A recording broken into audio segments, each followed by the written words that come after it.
après avoir levé les immunités au Sénat, qui ont dit nous allons stopper la procédure des Matata, je ne sais pas quoi, le Sénat avait donné son autorisation, pour lui permettre de se présenter comme candidat président de la République et député national. Est-ce que Kamere était là?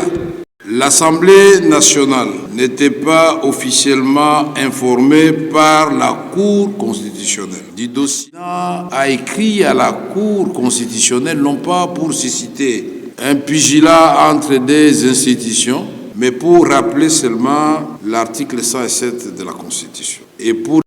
Coucou, abonnez-vous dans notre chaîne.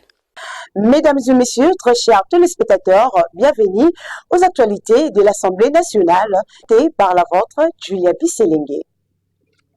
La réalisation, Anand Boutela, qui est en train de chapeauter cette émission qui parle des actualités de la Chambre basse du Parlement.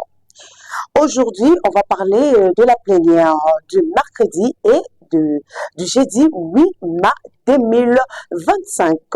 L'actualité sur la plénière, c'est la proposition de loi fixant le principe fondamentaux relatif à la sécurité alimentaire en RDC. Les députés nationaux réunis en plénière le mercredi 7 mai 2025 ont déclaré récevable la proposition de loi fixant le principe fondamentaux relatif à la sécurité alimentaire en République démocratique du Congo, tout en précisant l'importance d'avoir une telle loi dans la RDC dépourvue depuis son accession à l'indépendance portée devant la représentation nationale par les députés nationaux Tade Katembo et Alexandre Kambale Mouassa. Cette proposition de loi est une urgence et une nécessité car l'accès à une alimentation adéquate est un droit reconnu tant dans la Déclaration universelle des droits de l'homme que dans la Convention internationale des droits de l'enfant. Face aux indicateurs de la sécurité alimentaire en RDC, lesquels sont au rouge, ce texte relève d'une importance capitale étant d'un point nommé. La République démocratique du Congo fait face à la persistance accrue de l'insécurité alimentaire qui touche maintenant 28 millions d'habitants, ce qui représente plus de 40% de la population. Et comme conséquence, la malnutrition chronique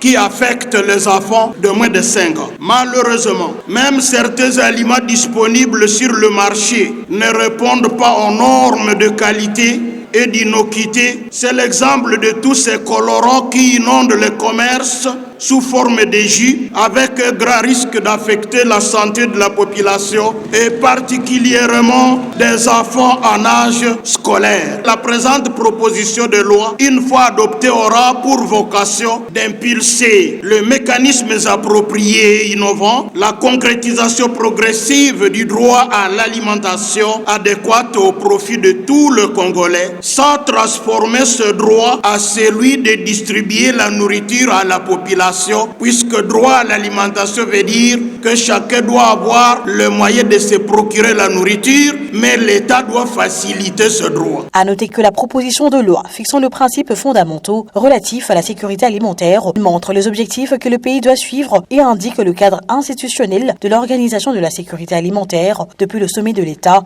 jusqu'aux entités territoriales déconcentrées et décentralisées. Elle fixe par ailleurs le financement de la sécurité alimentaire et met un accent sur le secteur minier qui très souvent domine sur l'agriculture, ce qui occasionne la malnutrition.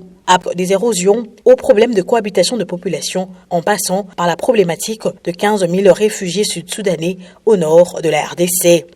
Après leur intervention, on a vu les honorables sont passés et on fait des interviews par rapport à cette situation, par rapport à cette actualité. L'honorable Toli Chilombo a donné son point de vue sur la loi fixant le principe fondamentaux relatif à la sécurité alimentaire, suivi par son intervention. De la plénière sur la proposition de loi concernant la sécurité alimentaire et nous avons eu à apporter nos amendements concernant cette loi parce qu'effectivement il s'agit d'une loi très importante pour notre pays. Nous savons que le problème de la sécurité alimentaire est un problème très sérieux et récurrent en République démocratique du Congo. Et c'est dans ce sens-là que pour enrichir la proposition de loi des collègues, nous avons apporté notre contribution à la mise en place de cette loi. Alors tout d'abord, nous avons proposé de rajouter certains chapitres à cette loi, notamment concernant la gouvernance et la transparence sur les fonds qui vont être alloués pour la promotion de la sécurité alimentaire. Nous en avons parlé, nous avons également traité du fait de l'éducation alimentaire également, ça a été tenu en compte, tenir compte des clauses climatiques, le fait que l'État puisse rassurer à la population un minimum de sécurité alimentaire en cas de catastrophe naturelle, en cas de dégâts indépendamment de la volonté humaine, on va dire. On est en pleine législature. Les projets de loi viennent et arrivent et je pense que notre peuple de la partie Est n'en est pas oublié. Et justement, en parlant de la sécurité alimentaire, notre but aussi, c'est que là où ils sont, qu'ils puissent avoir accès parce que c'est le minimum, c'est la base. La Constitution garantit à chaque citoyen, à l'article 47, d'être nourri et d'avoir une sécurité alimentaire. Donc, nous allons tout faire, nous, en tant que législateurs, pour que toute cette population soit traitée dignement et ait accès justement à son alimentation. Alors à notre base, nous disons, voilà, nous sommes là pour eux, nous sommes là pour porter des lois qui peuvent changer leur quotidien et c'est à ça que nous veillons. Aujourd'hui, ça traitait de l'alimentation, tout le monde se plaint, je peux parler en lingala si vous permettez, les laka, tout ça, les lots. La Parlement te traitait Makambouya, sécurité alimentaire et toujours promouvoir que nous tenions ceci kaza azala na les minimums alia ponaye na banane na libotane yangwana toujours bundela à na Parlement. Après l'intervention de l'honorable Doli Chilombo, Elie de Tchangou, on a pris l'intervention de l'honorable Vénance a souligné que son intervention à la plénière c'est pour attirer l'attention des auteurs par rapport à la loi de sécurité alimentaire qui était déjà déposée depuis 2011, suivie par son intervention. Une loi devrait venir pour organiser la sécurité alimentaire, mais aussi la santé publique. Mais aujourd'hui, nous avons déjà une loi qui porte sur les principes fondamentaux relatifs à la santé publique à la RDC depuis 2014, si ma mémoire ne m'aide pas. Mais jusque-là, on n'avait jamais eu l'autre facette de l'article 47. C'est la raison pour laquelle cette loi vient compléter ce vide-là. Le sens de mon intervention, c'était d'attirer l'attention des lecteurs du fait qu'aujourd'hui, il est difficile de dissocier la sécurité alimentaire et la génétique. Et en RDC, nous avons déjà une loi intitulée Loi portant principes fondamentaux relatifs à l'activité en RDC, une loi de 2011. Et si vous regardez dans cette loi, il y a beaucoup de termes qui sont évoqués dans l'actuelle proposition que nous sommes en train de débattre, se retrouvent déjà là-bas. Entre autres, la question de la sécurité alimentaire. C'est défini dans cette loi, mais ça vient également être défini dans cette nouvelle proposition. Nous avons voulu que les collègues puissent faire un rapprochement entre la proposition et cette loi qui existe et que je considère déjà comme un acquis qui existe pour éviter une contradiction entre deux textes dans un même environnement juridique et ça risque de créer une vraie insécurité juridique. Pour la thèse, il faut déjà comprendre que c'est une vision du président de la République et lorsqu'une vision est donnée, les acteurs qui travaillent avec le président doivent se donner tous les moyens pour que la vision soit matérialisée. Et parmi les moyens, vous avez des moyens financiers, mais aussi vous avez des moyens juridiques. Les moyens juridiques constituent les lois.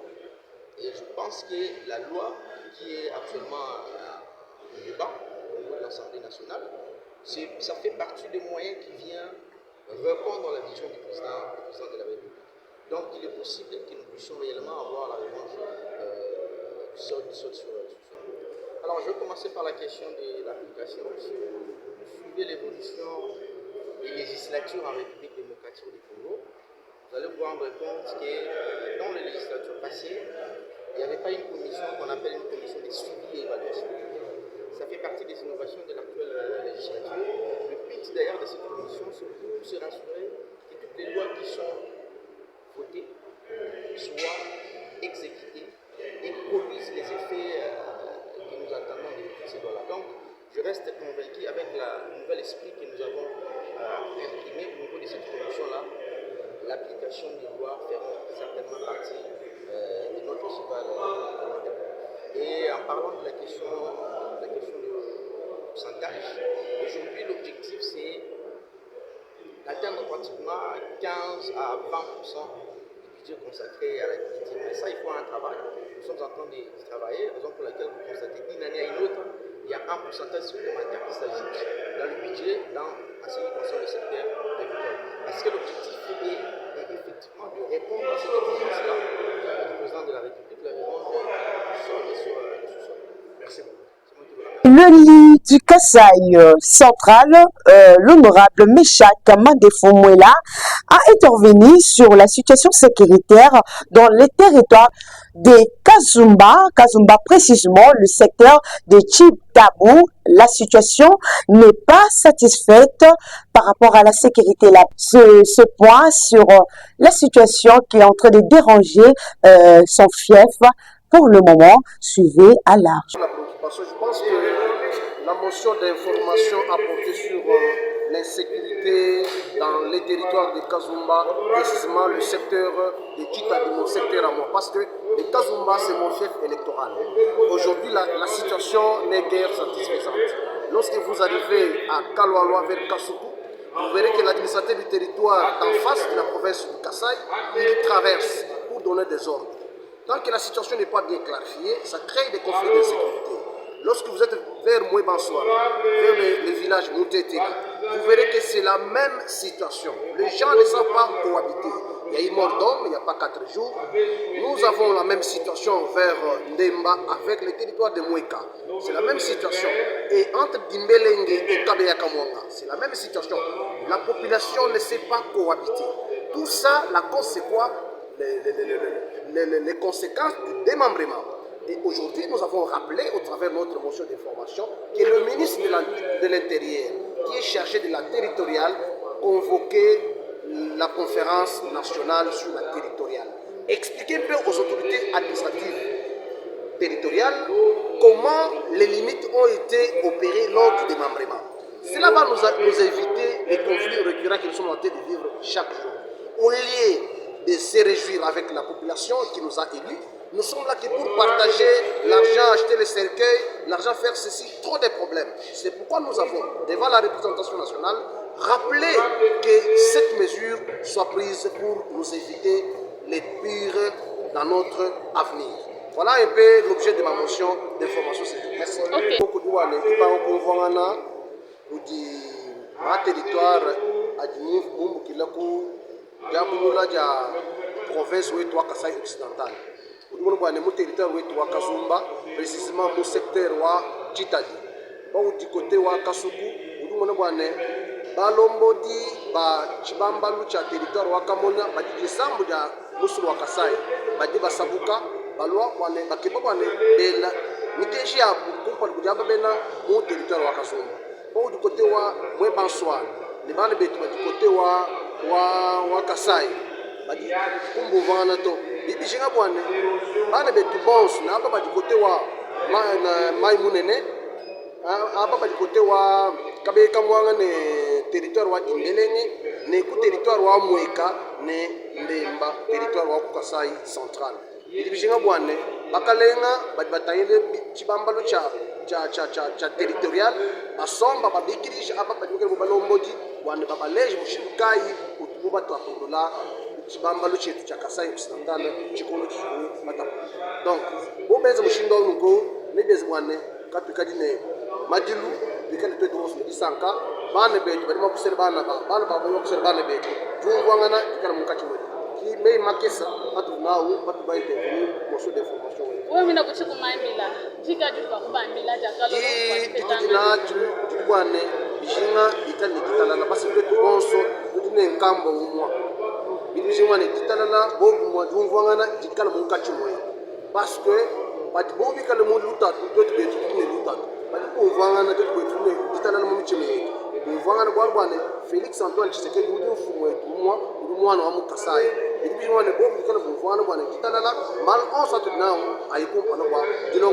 élus nationaux l'expliquent par le fait du refus de membres du gouvernement de répondre aux questions leur adressées par la représentation nationale. J'interviens parce que tous les collègues passent ici pour soulever des questions d'information. Et cela est dit, honorable président, parce qu'on ne voit pas des ministres venir répondre à nos différentes questions déjà déposées au bureau. On se pose la question, honorable président.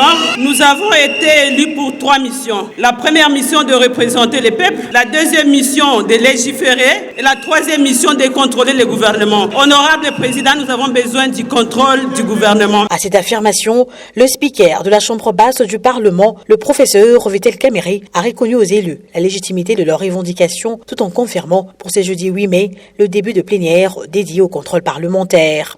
Honorable Bazizane et beaucoup d'autres membres de la conférence des présidents avaient souhaité que nous convoquions les ministres sectoriels. Donc demain, nous allons passer en revue toute la problématique des érosions, tous les problèmes des trous dans la ville de Kinshasa et des catastrophes avec le pluie. Les ministres de l'urbanisme et habitat, le DG de l'OVD, d'autres autorités gouvernementales seront avec vous demain ici. Au bout du jour, la question des immunités des élus du peuple a une fois de plus été abordée. À ces sujets, le président de l'Assemblée nationale a expliqué que sa correspondance adressée au président de la Cour constitutionnelle n'avait nullement le but de transformer cela en pugilat entre les deux institutions, mais plutôt la recherche du respect de textes régissant la République. Votre président a écrit à la Cour constitutionnelle non pas pour susciter un pugilat entre des institutions, mais pour rappeler seulement l'article 107 de la Constitution. Si le président de la Cour constitutionnelle m'avait écrit, j'allais l'appeler pour lui rappeler 2 ou 3 petites choses seulement. D'abord, j'allais lui poser la question en quelle qualité lui peut interpréter la loi. Il est président de la Cour constitutionnelle, mais n'est pas la Cour constitutionnelle. 2, mais c'est eux-mêmes, après avoir levé les immunités au Sénat, qui ont dit nous allons stopper la procédure de Matata, je ne sais pas quoi, le Sénat avait donné son autorisation, pour lui permettre de se présenter comme candidat président de la République et député national. Est-ce que Kamere était là? Et s'il était élu président de la République, ils allaient faire quoi? C'est par un huis clos que s'est clôturée la séance plénière de ce jour. Nous sommes arrivés à la fin de notre magazine, les actualités de l'Assemblée nationale. Présenté par la vôtre Julia Bisselengue, je vous dis de s'abonner massivement dans notre chaîne Juif Info TV et de commenter, pourquoi pas de nous soutenir. Je dis un grand merci encore à notre réalisateur, Anand Boutela, et au revoir au prochain numéro si Dieu nous fait grâce. Bye.